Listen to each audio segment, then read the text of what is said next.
Hello everyone, this is Zooc, and today I'm gonna be sounding like a retard because I got my face operated on this morning. I went to the dermatologist to get my mole removed, and it was positioned like at the very top of my upper lip. So I got operated on, and they basically sliced off a chunk of my lip and sutured me back together. And now it's swollen like crazy, so there are certain letters that I can't pronounce properly, like the letter P. Yeah.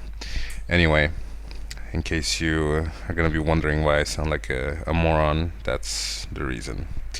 It's very valid. So anyway, I'm doing a Ork Warboss from Warhammer. Orcs, I'm sure I don't have to say much about them. They're pretty much the same in every game. Big green, primitive-looking guys with clubs and stuff. In Warhammer, they happen to be wielding more high-tech weapons as well, but I guess that's needed considering everyone in Warhammer has high-tech weapons. The war boss is basically what the name entails. He is the leader of a clan, or a clan or a group, and there are many of them spread across the galaxy in the Warhammer universe. So they're fighting with each other all the time and fighting with everyone else. So they're just like bullies. And the war boss is the highest ranking unit in a clan. And this guy I used as references a figurine from Games Workshop. This guy has an attack squig, and squigs are like pets. There are different types of squigs.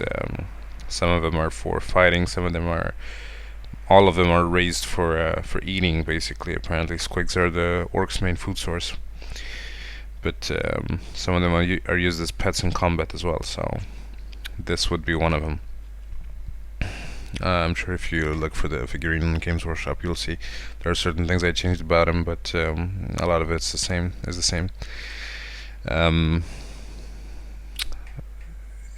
The war boss is covered in a lot of different types of armor. Some are like very primitive looking, some are sort of high-tech-ish, and some are just plain funny looking. Like they have a lot of checkerboard patterned pieces of armor and various strange patterns that don't really belong on like war armors, but they still look nice and they're decorative. Now the way to do rusted metal is I basically do a lot of very short sharp lines, like a lot of them, almost like dots, and in time you get to a pretty decent rusted metal texture. It also works for rock. It's pretty much the same process. Horn's doing them as always, and I'm running out of I'm really running out of this pencil. It's gotten down to one pencil for every 3 drawings. So for the people wondering what that special pen is, it's not a special pen. I just put my pencil in an empty Bic pen body and taped it because it was getting too short and I couldn't hold it properly. So it's really nothing special. Just doing the face now with the teeth and everything. I'm trying to give each tooth a shadow to define it, because the problem I encounter when I draw a character with an open mouth is I always want to make the mouth really, really dark, almost black. But one important thing to remember is that creatures usually have some sort of tongue or like something in their mouth. It's not just a black empty hole. And if you color it completely black, then the teeth will get lost because they will just be too small. So if that happens, it's good to give each tooth a highlight, even though there's no direct light shining on them, just to define it in case you go for the full black in the mouth.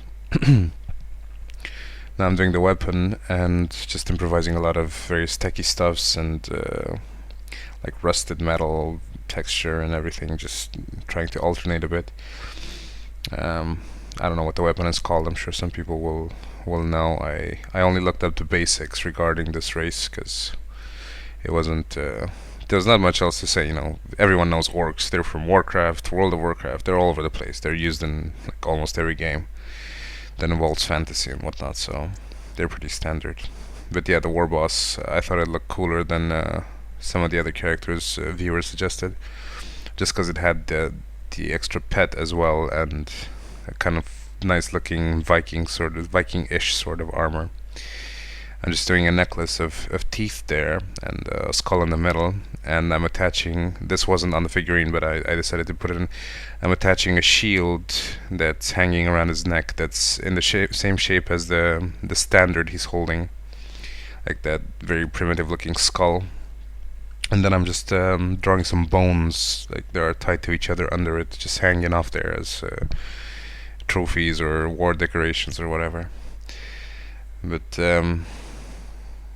yeah, this drawing took about 2 hours and 20 minutes, and I didn't go into a lot of extreme detail with it just because there wasn't really much room for detail. It's still a nice looking character, and it's still fairly complex considering everything, but for some reason it's going pretty fast nowadays, especially since I got the Prismacolors. Before I used to go for like 4 hours on a drawing like this, but it's just so easy with Prismacolors once you get used to them. Like shading takes no time at all. And I changed the position of the squig from the original figurine reference thing because it didn't look very dynamic there. It looked like it was just sitting on his index finger, so I gave it a position where it looks like it's actually jumping off his hand and attacking something. So just switching it up a bit to not make it identical to the figurine, but the pose is pretty much the same. I find that the Games Workshop poses their figurines in rather nice poses, so there's really no reason for me to alternate it. And eventually I will start doing like multiple character scenes. It's just they take a long time because I'm sort of a perfectionist, so I tend to go into a lot of detail on everything. And doing a battle scene would take just a crazy amount of hours. It would take like 6, 7, 8 hours. So I'll do it eventually, just not now while I'm trying to put out videos as often as possible. But yeah, thanks for watching, and I hope my slurred speech didn't annoy you. It's really hard to talk. It kind of hurts now. But yeah, I'll see you next time, and thanks for watching. Bye.